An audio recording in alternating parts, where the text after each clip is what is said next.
friends. Welcome to the Creative Impact Podcast. I'm your host, Rachel Caldwell, and I'm so happy you're here.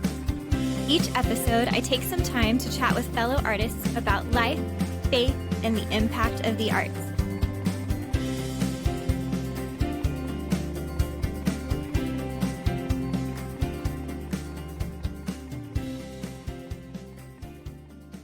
I'm here today with Carina, my sweet friend, and y'all would probably know her as Carina Stern, potentially from college days, but can you pronounce your last name for us now? Yeah, it's Nasrallah. Nasrallah? Yes, Nasrallah. That's a beautiful last name, so Nasrallah. Thank you. Okay. So yeah, it's actually Arabic. It's Arabic. Cool. It means victory of God. So Allah, you tend to think of it more in the Muslim context, but that is actually the same word for both the Judeo-Christian God and the Muslim God. And Garrett's family is actually Christian, and they go back to being Christian way back. So victory of God. It's a really cool last name. That is super cool. I love it. Do you mind if I ask what Carina means? I don't remember. That's okay.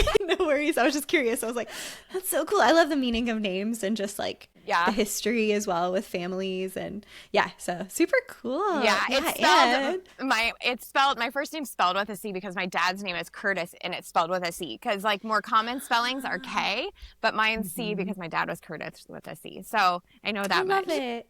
Yes, but, that's really sweet. I still, speaking of names, I still very much have you as Rachel Kurtz in my phone. I have not updated your contact information in my phone in all the years. Exactly. So. It's so funny, like looking back and being like, oh yeah, I still definitely have their maiden name. That's fun. Yeah, just diving right in. But what's so fun is Carina and I both live in Houston now. So even though it's so crazy, because I mean, Houston is kind of huge. It's one of the largest cities, and we're just living life. So I don't get to see you very often, but I love it when we had the opportunity to get together. Yes. See each other in person. So we grabbed coffee last year, and then actually we had reconnected a couple years before that. I was doing an outreach event, an educational event for high school dance instructors. Yes, that was such a cool moment. I know. So that was where we both realized that we were in Houston. So that was really neat to reconnect. I can just like go ahead and segue into, so what am I doing in Houston? What do I do? What do I currently do? So I've been in Houston now for going on, it'll be 8 years this summer. But that's incredible. So cool. I know. It's like, man, time flies. But I work for Houston Methodist Hospital in an outreach role as an athletic trainer. So what that looks like is my full-time responsibility is with the Houston Ballet, both the kind of the professional training academy and the company. So I take care of them, awesome. but folded into the outreach role as an athletic trainer is we do education to a number of different kind of dance organizations throughout the city. And so I was doing one of those educational events, which is where you and I reconnected. So most of my time is spent within the Houston Ballet, four walls of the Houston Ballet, but every now and then I venture out to kind of be an ambassador of Houston Methodist and their dance medicine program. So it was wild to reconnect. That was. It was so cool. I remember walking in and it was like Rachel? I think you saw me first, maybe, if I'm remembering right. I was like, Carina? Like, what are you doing here? This is so cool. That was when I was directing. I was the dance director at Dulles High School in Fort Bend ISD. And so we were having like professional development session. And I was like, this is so cool. And I think everyone around us was like, what is happening? Because we were like, like big hugs. Yeah. It was so great. That was the best kind of moments. Yes. When you see familiar faces in unexpected places. Yeah, it was so neat. Great. Well, that definitely made my heart so happy. And then I was like, oh, you're in Houston. So we need to get together in person again soon. Grab coffee or lunch. But I'm grateful to have this opportunity also. Yes. I was like, one of my favorite things, I just put this on social media, but I was like, one of my favorite things about the podcast is getting an excuse to have conversations with beautiful friends and and getting to catch up on life. So Yeah. So thank you for kind of, giving us a little bit about where you're at now. And then you're also a wife and mom of 3. Is that right? Yes, 3 boys? 3 boys. It's wild to say. Sometimes I like pinch myself. I'm like, oh yeah, I do have a 3rd one now. My youngest one is 6 months tomorrow. So he is like, and super mobile. I'm like, Garrett and I each day we're like, we're going to have our hands full. This guy is a mover. Yeah. So he is on the go, army crawling, trying to pull up on things. Yeah. He's moving, grooving at 6 months. And then I have a 2.5-year-old and then a 4-year-old. So life is full and busy and noisy some days and chaotic some days. But they say with parenting, like all the emotions feel bigger. Both your small humans' emotions are big most of the time, but the things that we get to experience, I think, as parents, is like the joys and the highs feel higher, and the lows and the tough moments feel even lower. So we get the full range. But it's been so fun to be a mama, and yes, married to Garrett now, going on 10 years. Again, pinch myself.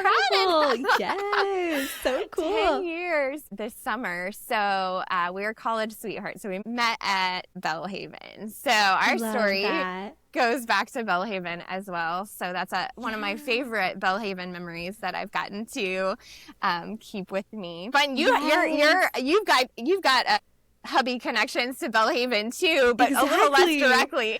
A little less directly, but really fun to have, been at Belhaven with Ben's sisters and getting to spend time in the dance department together, getting to know them a little bit while we were there. We overlapped by 2 years, and then not even knowing he existed, but we were in the same room probably at least once, maybe more than once, because he would come watch them for performances and stuff. Wow. And you just didn't even know. No. Crazy. So then later when I met him, it was like, oh, this is crazy and just really cool, because I'm like, okay, I already know your sisters are awesome. So this means like I can kind of trust you faster almost. Yeah.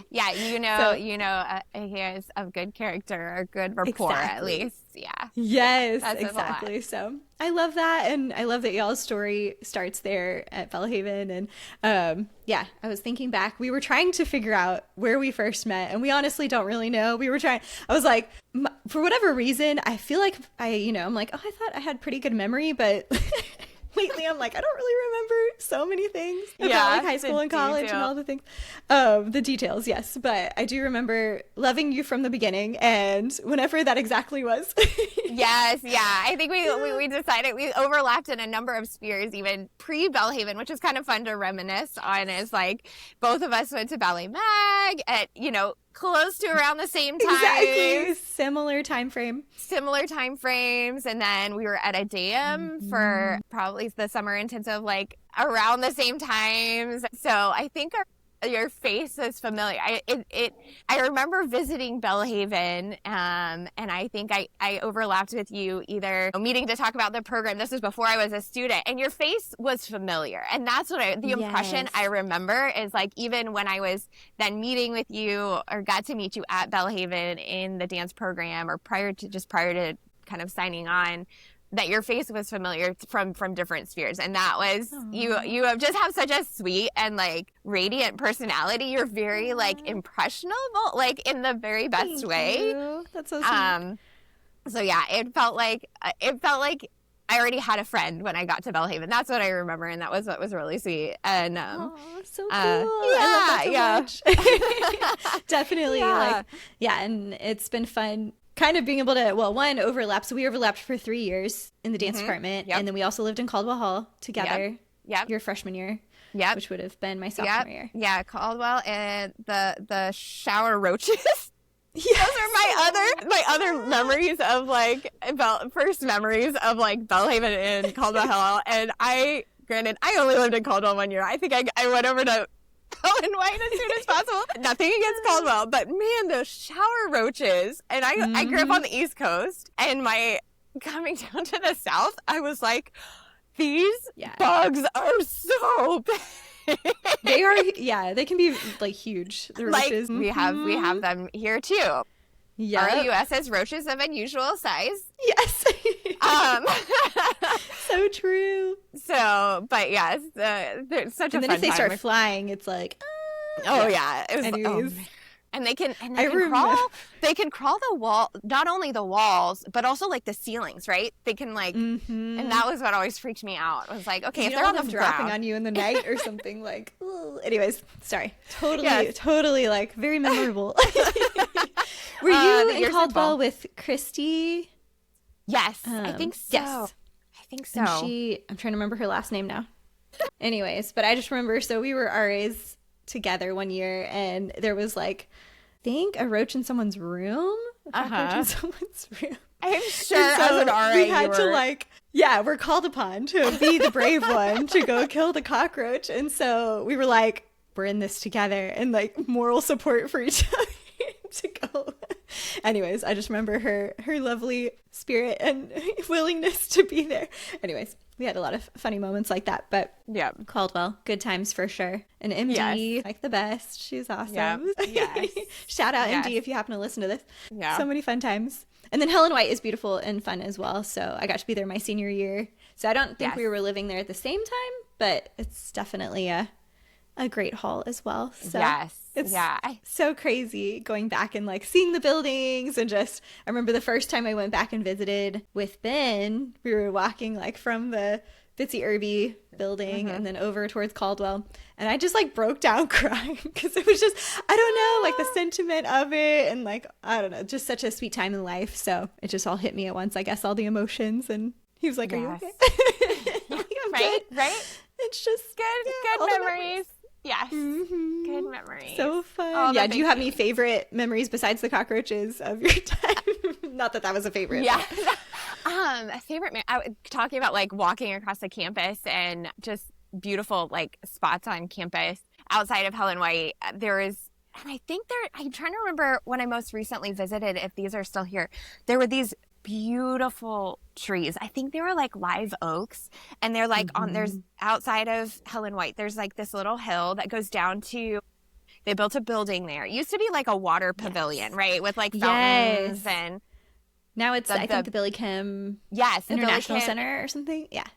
Yep, that's where it is now. But there's a hill behind it, and there are like 2 or 3 just beautiful big trees that just provided the most luscious shade in the Jackson heat. And I just remember like that was just a favorite spot to go out and like put a blanket and study or take a nap on this, a Sunday afternoon, or like just hang out with friends. And I feel like some of my sweetest memories from Belhaven were just like the conversations. Like, you don't remember the details of them, but Rachel, something you like said earlier, like the impressions of them. Just, the numerous conversations, the details of which have like long kind of fallen away, but the peace and the sweet fellowship, and, sometimes the tears, but the laughter, that was shared, whether in the locker rooms, in the dance department, or under those trees outside of Helen White, and just those in the cafeteria. And so there's, I think those are some just really, really sweet memories. And thinking back on my time in the dance department in particular, one of the funnest kind of seasons that we went into, and I think you were in this piece, was the first time that Belhaven Dance Department decided they were going to tackle a full-length production. So it wasn't like an evening of like this piece, then this piece, and we've got this ballet piece, and then this contemporary piece. They decided they were going to weave together, and I think it was like Journey of the Maker. Do you remember this? Something like that. I do remember it. I think it was right after I graduated. Oh, was it? I remember they were talking about it, and then I think like because Whitney graduated the next December, and I think she was in it, so it must have been right after. Yes. And so they did this full length piece, and one of the cool things, so I was cast in this piece that was an aerial silks piece, and this was the first time we had done an aerial class or any kind of like production with aerials in it. And so they had set up the aerial frame, and we were responsible for like setting it up and taking it down each rehearsal session, and it was like these big metal poles that we had to like put into these stands on the floor, and then we like hung up the silks, and it was with Miss Inman, and so a lot of just the creation process was just a lot of like improv and like just getting to play on climbing up this frame and playing in the silks and just hanging from the poles. And it was such a different experience than I think some of my other production experiences at Belhaven. And it was just a lot. I just remember laughing a lot in those rehearsals. I think I was in there with like some awesome people like Carly Shitwood is her maiden name. I cannot remember. Dunbar. Yes, Carly Dunbar. Yes. Carly and Gabe and just Marisol, I think, was in there too. Yeah. So just That's a really fun group for sure. Yeah, just a fun group. And yeah, so I think that was from my Belhaven dance experience. That was definitely like a standout time. That's really cool. I love all those memories, and yeah, for sure, just being on campus and enjoying time together, and it's just so beautiful. All the memories, for sure. Yeah. And I love that you're sitting outside right now because it's sort of reminiscent of like spending time outside. Spending time outside. Yeah, I love it. So fun. And I think we were in. Do you remember doing Kat M's piece? Yes, that was like. I do. Dark. My gosh. And like, yes. Do you remember this picture? Yes. That's why I remember it, because of that picture. Okay. And I think Elisa was in it as well. Yes, Elisa was. That was right. And I remember, and it was so cool because she used these elements of time. And I can't remember if it was you. There was someone in the back of the piece that was like, because she had people running across, this was the same piece, right? Running across the stage at different speeds, kind of representative of the elements of time. And there was one dancer, and I can't remember if it was you, but literally it was like slow. Okay, I'm remembering the movement. The hand movement. And it was like this. So if you're watching on video, you can see this hand opening and like the head going back. Yes. And then like this folding forward. And it was so cool because she did it like we were all doing like this phrase over and over again, but the person in the back was doing it in like the slowest motion possible. And it literally took the full length of the piece, however many minutes long, for that person to walk the whole way across the stage. And they were moving so slowly that watching the piece, it was one of those things like you got to the end and you're like, oh, that person's now on the other side of the stage, but you don't remember how they got there. So cool. Yes. I know. I can't remember if that one was me or not, but I think I was on the slower side, so maybe. I'm trying to remember. It would be fun to find a video of that. Go back piece. And watch. Yes. Yeah. I do. And I do remember so the crazy, picture. like the muscle memory. Because that just like came to me as you were talking. I'm like, whoa, that's weird. So cool. Yes. Yeah. And I remember the picture you're talking. I don't know if you could add this in the show notes. We look like zombies. I remember like the paint and like torn clothes. Yes. That was probably one of our first pictures together. You know, at Belhaven. Yes. Oh my gosh. Yeah, we look like zombies. That was the face paint one. It was, that was an intense piece, but such a cool creation process. Yes. It was fun just getting to watch people's creative process and journey.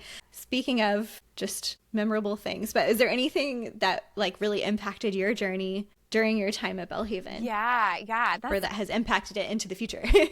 Into the future. So I think, we talk about connections and the people that we met. So obviously, first and foremost, I got to meet my now husband of almost 10 years there, which is obviously that has been a continuing impact from my time at Belhaven.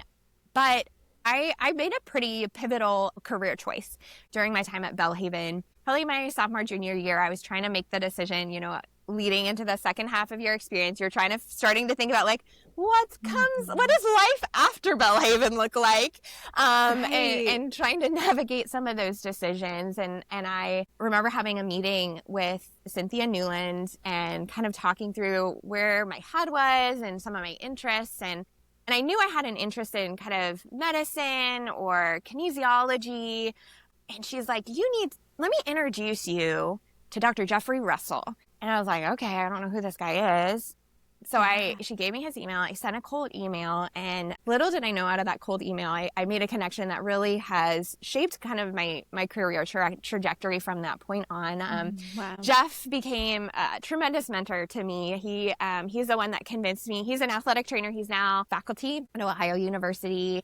He was out at, cool. he was out at University California, Irvine at the time, but he is an athletic trainer, and he started the dance athletic training program at Belhaven. So he was at Belhaven as an athletic trainer in the athletics department. And then, this is prior to our time, some brave soul from the dance department who was injured, wandered over there, and she was like, I'm hurt. Can somebody help me? And he was like, who's taking care of you guys? And from that, he ended up building out the dance athletic training program now part of one of the cool things about Belhaven's dance department is they have a full-time athletic trainer who is there responsible and taking care of the dance majors and minors. And that is direct result of Jeff's work and his interest and involvement there. He went on to go and get his PhD in dance medicine and left Belhaven at that time. So he wasn't there when I arrived, but I made that connection through Cynthia, and he encouraged me to consider athletic training. I was thinking about PT, but he's like, I think athletic training is going to be the best, route if you're really interested in working with active individuals and dancers. And that's really where your passion lies. And he ended up mentoring me through my senior project at Belhaven, and I've stayed in touch. And so many of the opportunities and the connections that I've made up until my career, literally Jeff's nudging and hands has really kind of been a lot of the momentum behind where I've landed career-wise, even just in Houston and his connections here. And so it's just been so cool. Yeah. And now I'm involved in a ministry that he has called Cardia. There's a group of, he's just really passionate about mentoring young adults. So there's a group of us, actually another Belhaven alum, Anna Anello, formerly Anna Gilbert. She's connected to cool. Cardia as well. And it's kind of a mentorship. She's also in healthcare now. And so it's a mentorship program for young Christian professionals in healthcare. So I've stayed connected with Jeff and his wife, Ruth. They've been just big cheerleaders for me and Garrett over the years. And it was really cool. Most recently, he invited me to be a co-author on textbook chapter. So you have to check it out. There is now a dance injuries textbook designed for use in college dance program and curriculum. And so I got to co-author one of the chapters, which is super cool. That is so incredible. Yes. I saw when you posted about that and I was like, that is so awesome. And I'm really glad that there's a resource like that that is out in the world now. So all my dance teachers that are listening to this, or college students, because that's probably majority. We have a lot of dancers that listen, so check it out.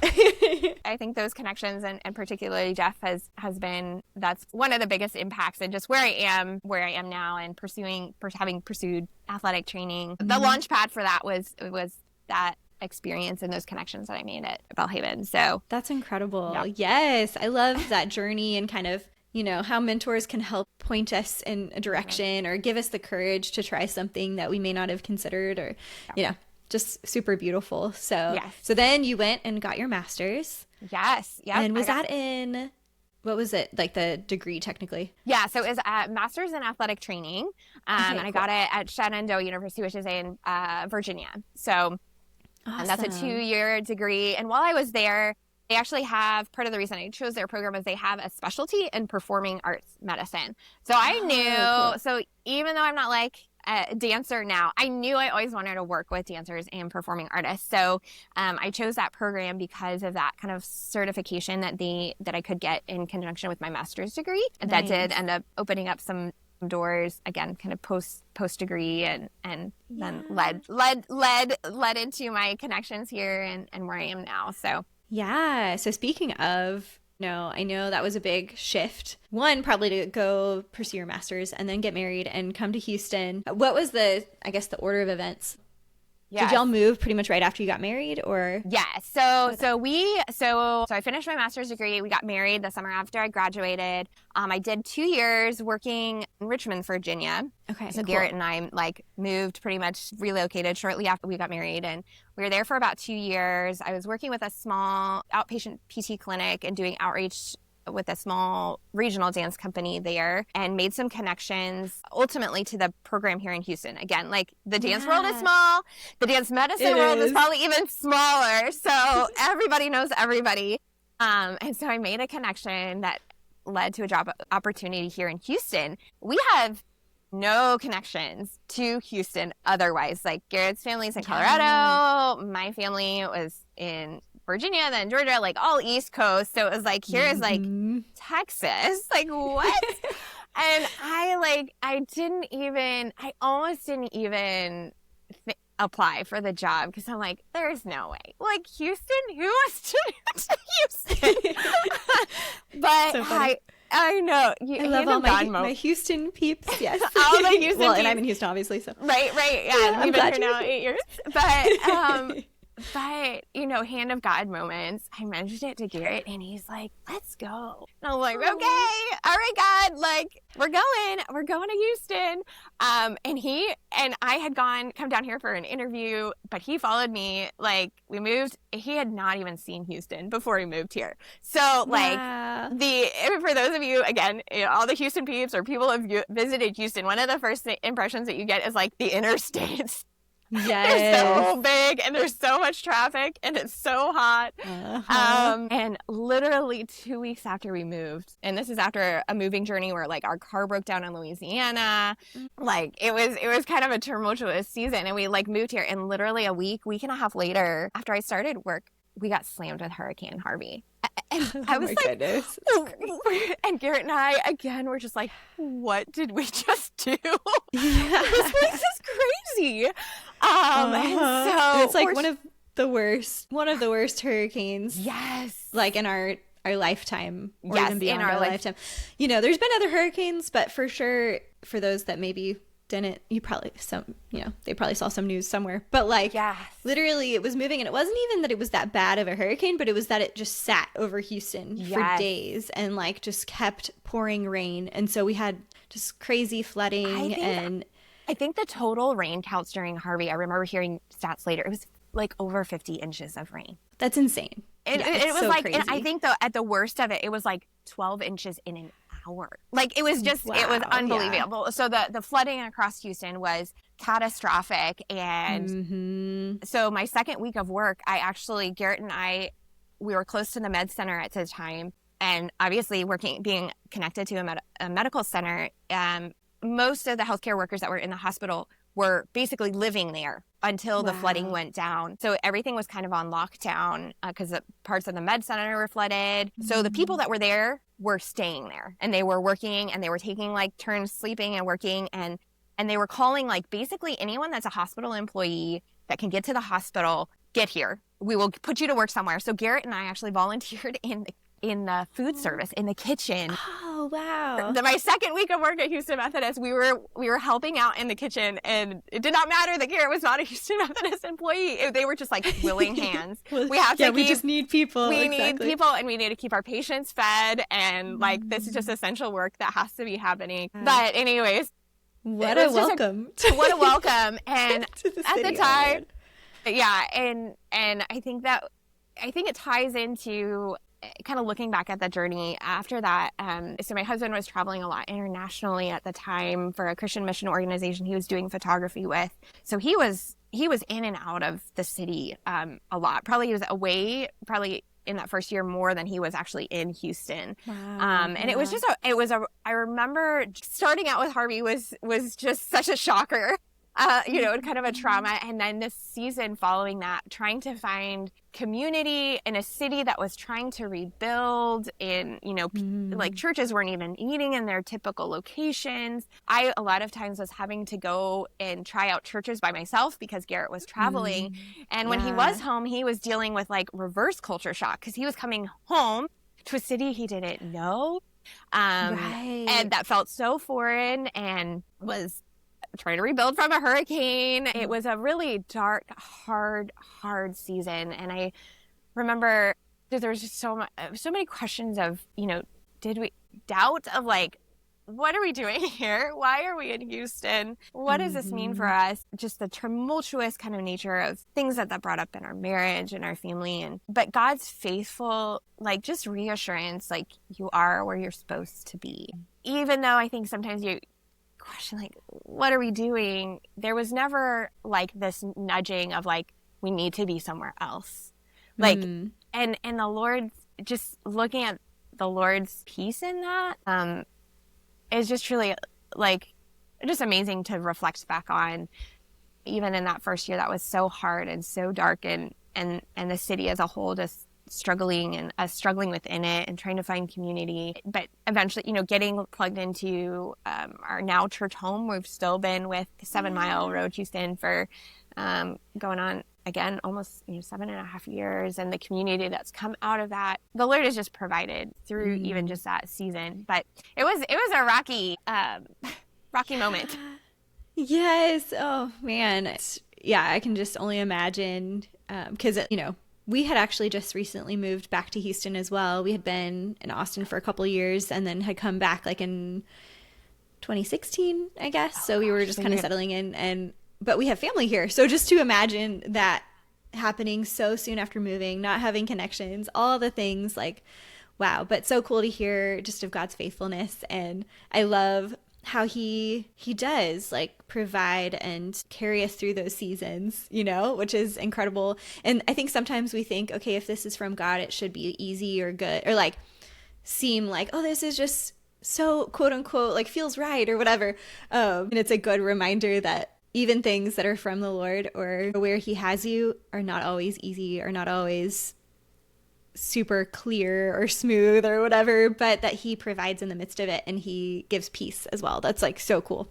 So yeah, thanks for sharing about that transition time. And a little follow-up question to that is, as far as community goes, anything that was helpful for you guys to establish community here? I know you said with church, but like maybe practically even within that, any thoughts for people that maybe are just now like having to rebuild community, Rebuild community. I remember, so our house church, our church they have a really structured format of what they call like house churches. That's, the equivalent to like small groups, groups, whatever your church kind of may name that as. But we got plugged into one, and I still remember that the relationships that we forged within that first year of being connected to our community, those are some of the relationships that we still hold on to even within our community group. Now that was 7 years ago, those are some of our first friendships that we built in Houston. And I think a common thread of that story, and I think what so,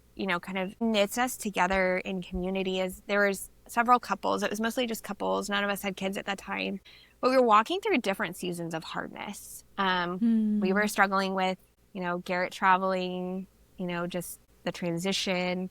There was another couple that had just also moved to Houston, so they were trying to adjust. And then there was one couple that was struggling with infertility and was, considering roads to adoption and all of those things. So walking through life with people and walking through hard seasons knits you together, even if the hard parts of your story aren't the same, the relationships that you forge in that really last. And so I think for people that are trying to get plugged into community, look for the community within the community that, kind of brings the size down, where you really have the time to share stories and to get to know the hard parts, the pretty parts, the ugly parts.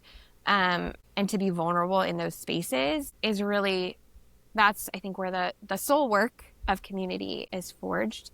So I think within that, and then get to know your neighbors. I think that's the other thing, like, that Harvey showed us, community in a different sense, sense. I think we have community within church and within God's family, but the importance of getting to know your neighbors. And in Harvey, we were kind of like forced to do that because like you were kind of like geographically bound by floodwaters. Right. But you found out to who help your neighbor support was. each other and, check on each other. Yeah. Yes. Yeah. So like, I think that theme of like, how God uses the hard seasons, whether it's inside the church or outside of the church, to forge meaningful relationships. I think we have some, the relationships we forged with our neighbors just even through those times was really meaningful. Yeah. That's so beautiful. So good. Yes. And encouraging, I think, of some of the purpose and some of those hard things, those hard seasons that we walk through. I love the depth that can be, like you said, forged there. So yeah. So sort of switching gears a little bit back to your work and your career. I love that you're still involved with dance and dancers and performing artists of different kinds, but I'm curious to hear, so your experience as a dancer and your training, how does that impact and influence your work in like physical therapy and athletic training? Yeah, so I think one of the things, if any of you have been plugged into the dance community for a long time, I think there's some old school mentality that runs very deep within kind of the dance culture, and it's, this, pain is part of the profession, or I'm just going to push through.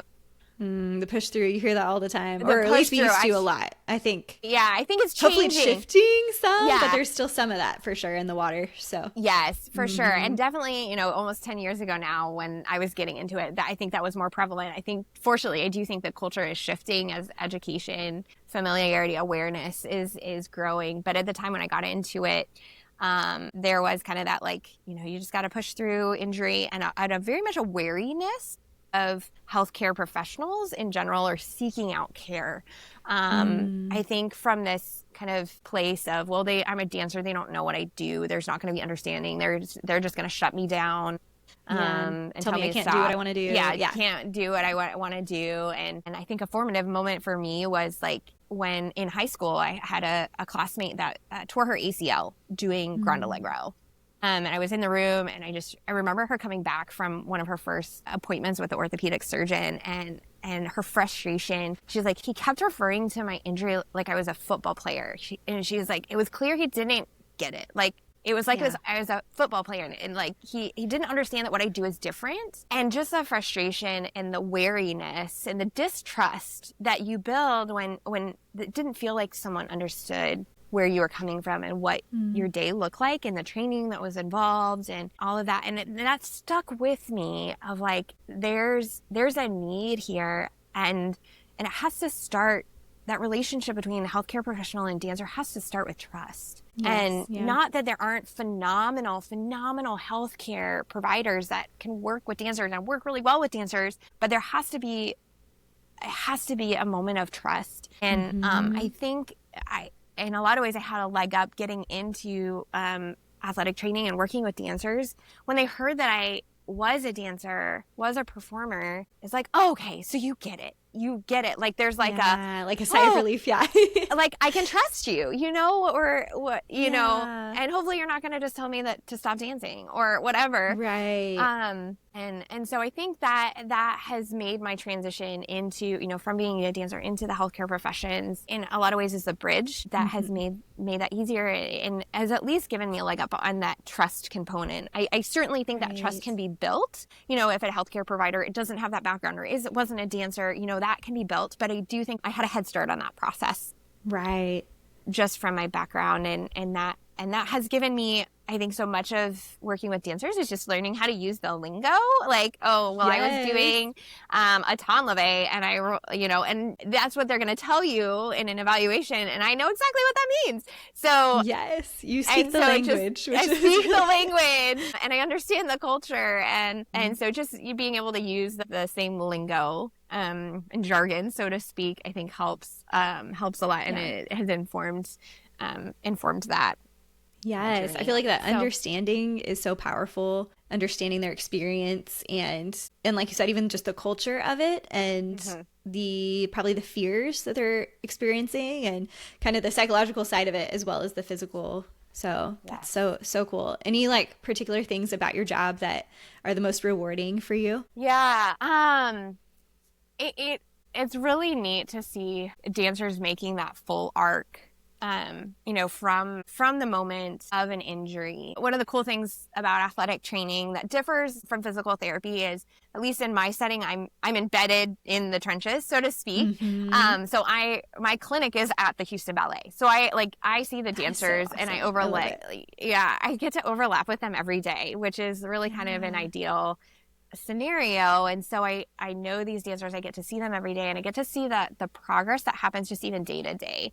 And, from the moment something happens in the studio or on the stage, I'm there. And then getting them to watch them, I think to your point, like almost even more so than the physical journey, the psychological journey that happens from, there's always like often like a moment of kind of like despair frustration, sadness, grief that happens, particularly if it's going to be an injury that's going to take them out of activity for a while, to, hopefully then a couple of days, a week or two later, there's a pivot that happens where they're like, okay, I can do this. There is going to be another side to this injury. I am going to get back to it. And then watching them follow that curve through rehab, through the kind of return to dance journey. And then there's often kind of almost a second moment in the psychological journey of doubt resurfaces as they're getting ready to get back into the studio, get back into rehearsals, whatever it is, where they're like, can I do this? Can I do this again? And there's natural fear that comes up in that process. And then to, again, kind of see them overcome it and to walk them through that. Okay, so what are you most afraid of? That's kind of what are you nervous about? Let's dig into the feelings here. It's okay, I know I have to go back into doing a bunch of double tours in this variation, and I'm going to have to start rehearsing it next week. I'm okay, well, we've got the blessing of access to these resources. Let's go into the studio together, and we're going to break down a double tour. We're not going to do the full 2 rotations the first time. Let's just start with a 45-degree rotation. Okay, not too bad, right? Watching, now we're going to take it up to 90 degrees or 180. Now let's try the full 360.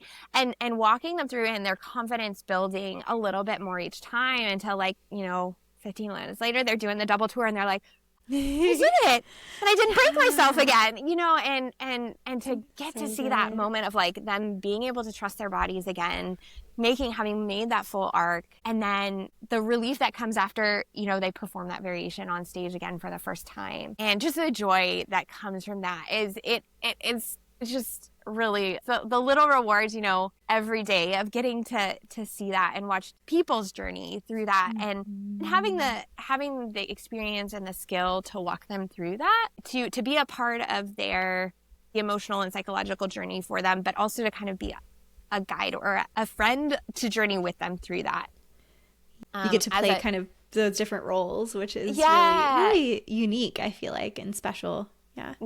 Yeah, it really is. And that's one of the things that's just the most rewarding about my job, and getting to see those little journeys happening every day, and just the difference that I can make, of, a dancer, even if it's not a traumatic injury or something that's going to take them out for a long time. If they come in man, my hip is popping or cracking and it's painful today. And that being the start of our session, and then getting them on the table.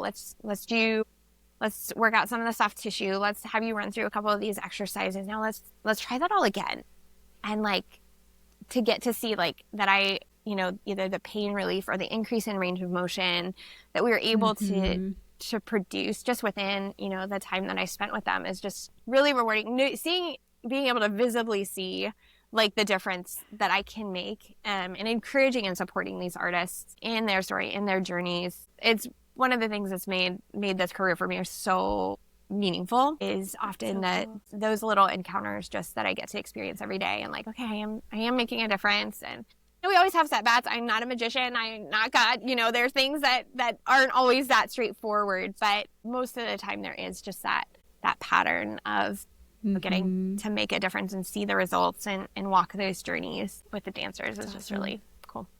Yeah, that's super, super helpful to hear that aspect of what you do. And I remember when we did get together for coffee talking about Nutcracker season, and it's intense for the dancers for sure, and also for you, hours wise, and it's maybe a different experience than an athletic trainer in different settings probably. I guess maybe other professional athletes have similar long hours in their season, but anyway, I just think about that and the career side of it, then also blended with being a mom of 3 littles, and I'm curious to hear what that has been like for you, and how you've been able to create sustainability in that. Yeah.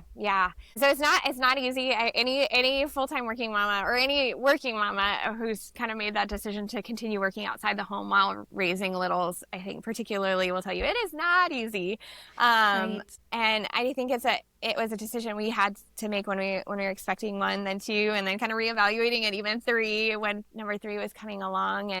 And I think there was a kind of a number of things that we just evaluated as is the work that I'm doing continuing to be meaningful and life-giving for me? Is it something that I continue to feel passionate about and want to lean into? And we talk about God's calling on our lives, and those things can shift, but there always seemed to be space that God was saying, there's still work for you to do here. And he was just really faithful in providing the support system, because that's kind of like the logistical thing that next comes with having 3 littles, support system. For sure, yes. Yep. Kind of a tribe around you that can help make that possible. Yeah. Yep. Exactly. Make that possible. And that looks like, logistically affordable childcare and people. I mean, like we did daycares, we've done nannies, we're doing au pairs. So it looked a little different in each season, but the Lord has just been really faithful in providing that support network. Garrett has been so supportive. I think that's just, he's my biggest cheerleader. And so that he's like, okay, like if you're feeling so called to that work outside the home, like what can we do to make that happen? And, and then that, again, logistically, the financial piece of it, that my role made sense, from a financial standpoint to continue in that as well. So like very, very practical there, but really, and some days I'm like, yes, I get like the best of all the worlds. I get to work and do stuff that I love and feels cool and help people and, make good money, as an artist. Like that's always like, yes, that's such a gift, to have that. It's just, it's such a gift and aligning with, what you're passionate about and what you can do well and you can make money at. And get to be a mom and like come home to these 3 incredible boys. Like some days it just feels like we're rocking it. And other days it's just like they're sick, they gotta stay home, like and like I have to leave a meeting early or like at work and balls seem to be falling everywhere and and then you're like, what are we doing? Maybe this is not meant to be. So, I really think with that, all those feelings, bigger feelings, the high moments feel higher and the low moments feel lower. But the Lord has just been really faithful in each season. Just even in Nutcracker season, having moms and mother-in-laws that are willing to come and stay for weekends on end to help me cover a gift for sure. The child care late. The Lord has just been really faithful. And each season's different and just because we've chosen to walk this, up to this point of having 3, we're open to that it may change. And the Lord's story is so different, I think, for families too. Yeah. And just speaking that to mamas who have wrestled with that and like, should I keep working? Should I not keep working? What does this look like? What does my family need from me? And, I think a litmus test that we've kind of kept coming back to and we continue coming back to as mamas, as and as parents, I think one of our most important roles once you have children is, is the space in our lives allowing us to continue to be the primary disciplers of our children? That's good. And if there's a moment where that is shifting, that's something that needs, for us, that's kind of the litmus test that we've come back to is like, okay, regardless of what the season looks like with work, everything, are we still able to lean in and do that role and do it well? And by God's grace, that looks different for every family, but I just do think that's such an important question to ask and one that we keep coming back to in each season of having more kids and what life looks like.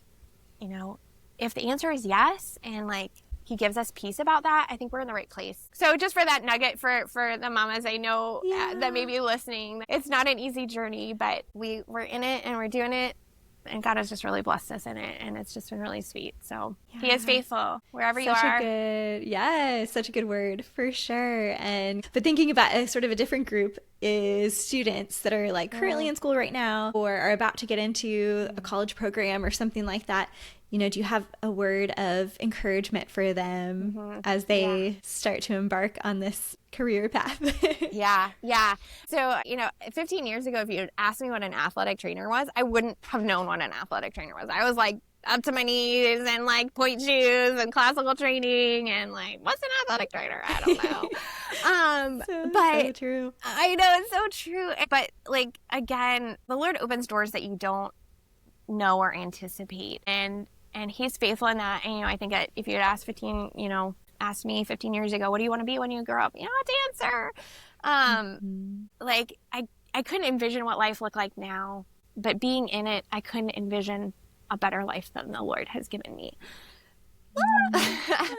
So and good. like he's so faithful, whether he calls you into full-time work as an artist, as a dancer, you know, there's such a gift in that. And I get to work with people that dance is their job every day. And I get to see the rewarding nature of that. And that's the gift that comes from being able to do it and make money and like love it. And but there's so many other jobs that are connected to it that you may not know or even exist. You just keeping your eyes open, allowing the, like, even the unknown, the unfamiliar that God kind of puts in front of you, to trust him in that journey and that process. And, you know, being on the lookout for like key mentors, key conversations. You know, I can almost like that journey that I had to where I am now, I can almost like connect the dots of either like, or that email that I sent to Jeff, that, you know, meeting I had with Miss Newland, you know, a conversation that I had with the athletic trainer who was in my role before I was. Those little things, I can almost connect the dots to connections and people and conversations or emails of how God wove that story. And it's just, looking back, it's so neat to see that provision and how my eyes were open to opportunities and jobs I didn't even know existed that allow me to still be really connected to the arts and helping dancers and getting to be in that, but look different in a slightly different role. So hold on to those connections, those conversations, as maybe like insignificant as they seem at the time. You never know what God's going to write with that. And that's just really cool. Yeah, love that so much. And as we're getting ready to wrap up, do you have like any final thoughts for fellow alum out there that are listening? Fellow alum. Oh man. Fellow friends, alum. Golly. Nothing. I think I kind of said it. You know, the connections, the moments, the people. I think that's what stands out in the journey is, you know, the people and that we meet. And, you know, like I said at the beginning, the conversations that are had, the details of may kind of like get faded with time, but the impressions, the connections really last a lifetime. And looking forward to, you know, I did get to make it to Belhaven's reunion, you know, the 30th anniversary, because I just had a 2-week-old. But, you know, getting to look forward to reconnecting, you know, even if it's not on the side of, you know, heaven, that those kinds of conversations, those connections we're gonna be able to keep having those down the road. The relationships are so beautiful, for sure. Yes. So just for fun, I always love to ask everyone, what's one of your favorite things right now? So this is very open-ended, like whatever comes to mind. So we were talking to Rachel before we got on, like, about I'm sitting outside and how beautiful it is. This is one of my favorite times in Texas, because again, Texas, man, in the summer is. I did not know what Jackson was preparing me for. Yes. I thought Jackson was that, but I think like Houston is right up there when it comes to like heat and humidity, man. It is like for sure another animal.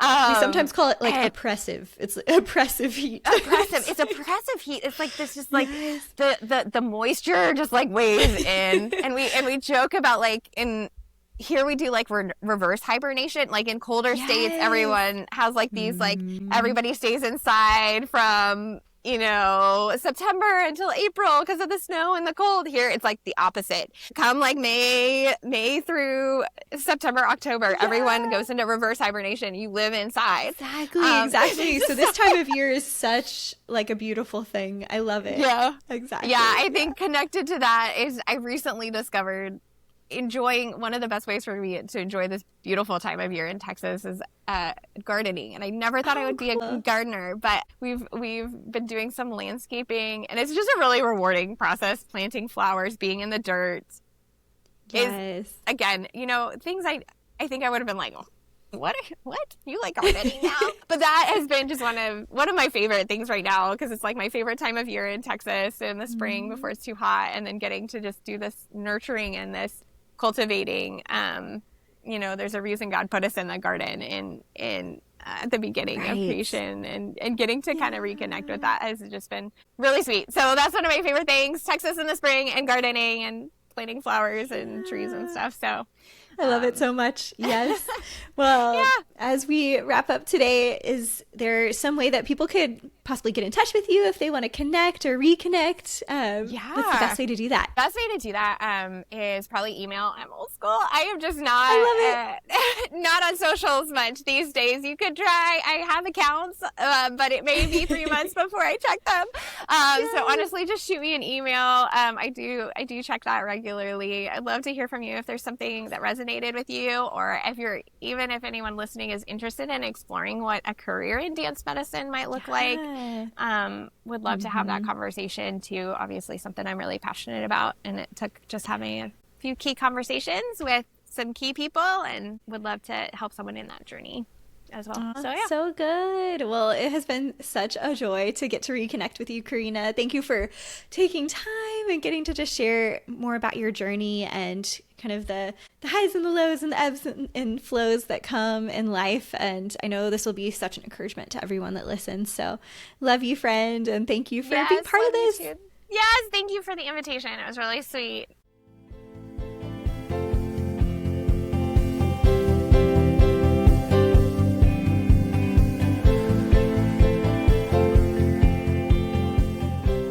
Thank you all so much for listening to the Creative Impact Podcast. The music for the show was produced by Michael Cash. Until next time, remember that you were designed to create. You were made to inspire. Continue living with purpose and making an impact. I'll see you next time, friends.